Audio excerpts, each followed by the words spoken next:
If you're single, please, I beg you on my knees, don't marry a fool. Don't marry a guy because he has money, he's handsome, he's tall, he's this. Haven't you seen tall men become short as they get fat? I'm not joking. Haven't you seen the coolest guy before? He had a lot of hair. Soon enough, he's what? He's bald. You feed him well enough, his tummy goes out. So that tells you it's not about the physical man.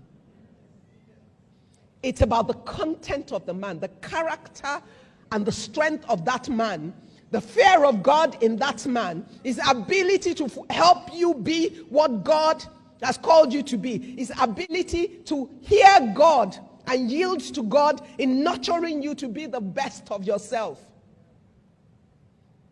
And sometimes what you see now is not what the future holds. So some guys look like they're rich now. 5 years down the line, 10 years down the line, what do you know? Some guys look that they have nothing now, or they're simple, they're about to just offer you a simple life, and everybody tells you you're insane.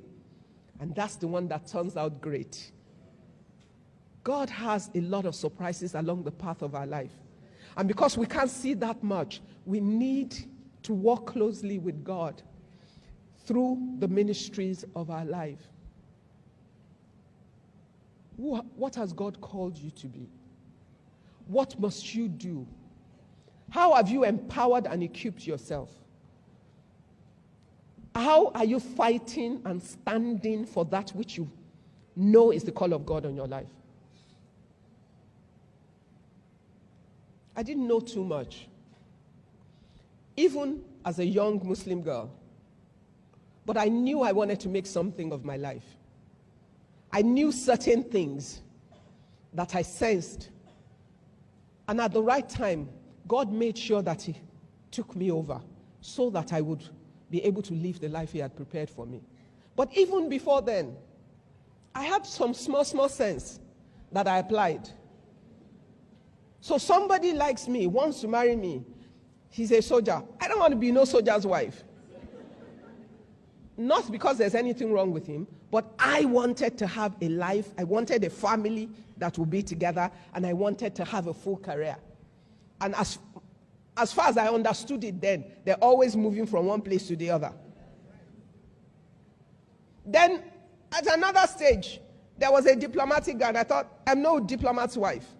Why? Most times, the wives of the diplomats don't work. They follow their husbands to the different stations.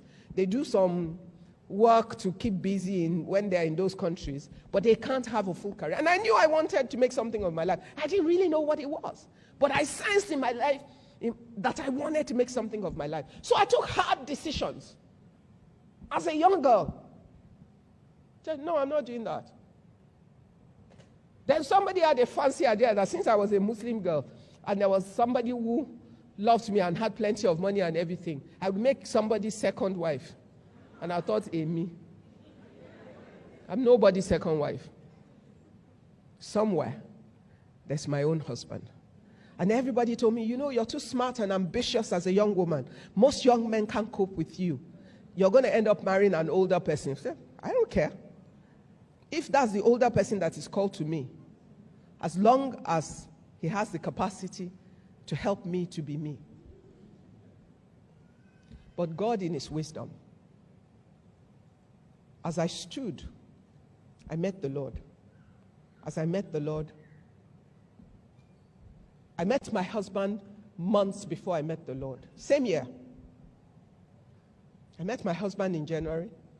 I became a Christian months to my wedding. It's true. And in that year, by the end of that year, I gave my life. I got married. What I'm saying is this. It looks like, let me just marry this guy. It's a key success factor in your life. Your ability to be your spouse is key. So if you're single, be deliberate about the considerations that lead to that decision. It's not an emotional decision. It's a practical decision based on your prayers, your discernment, and your ability to look at the situation and make a call. Women love men very easily. A man that is good to you every day, you love him. And the one you think you're madly in love with that beats you up every day, you soon hate him. Choose your path. Invest in yourself. People ask me every day, how do you do so many things at the same time? I am focused on what I want to do. Whatever I sense, this is where the Lord wants me to go, I will fight for it in every way. I also have no silly ideas about being invisible. I don't know what a superwoman is. I just know a woman who loves God and trusts God and who is willing to follow God every step of the way. I have no problem whatsoever delegating things to people. I don't play to my weakness. I play to my strength. If somebody is better at something than me, I don't do it. I give it to somebody else, that person, to do.